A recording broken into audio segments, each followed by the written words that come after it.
ભરૂચના વાલિયામાં 4 વાહનો વચ્ચે અકસ્માતની આ ઘટના બની છે। ડહેલી નજીક આ 4 વાહનો વચ્ચે ટક્કર થઈ।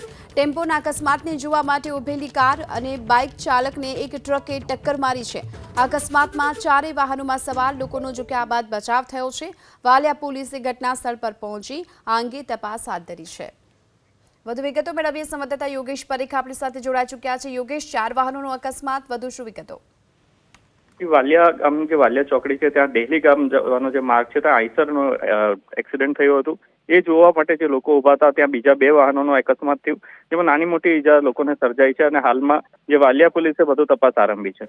જી, આભાર આપનો આ સમગ્ર માહિતી બદલ। તો કુલ 4 વાહનો વચ્ચે અકસ્માતની ઘટના, સદનસીબે કોઈને અકસ્માતમાં જાનહાનિ કે પછી ઈજા નથી પહોંચી, સારી વાત કહી શકાય। પોલીસે હાલ તો આ સમગ્ર મામલાને લઈ તપાસ હાથ ધરી છે। વાત સુરેન્દ્રનગરની, જ્યાં સુરેન્દ્રનગરમાં ગાંજા સાથે પિતા પુત્રની ધરપકડ કરી લેવામાં આવી છે। એસઓજીએ રહેણાંક મકાનમાંથી ગાંજાનો જથ્થો ઝડપી પાડ્યો।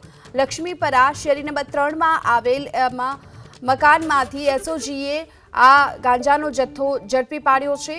542 ગ્રામ ગાંજો અને મોબાઈલ સહિતનો મુદ્દામાલ હાલ જપ્ત કર્યો છે।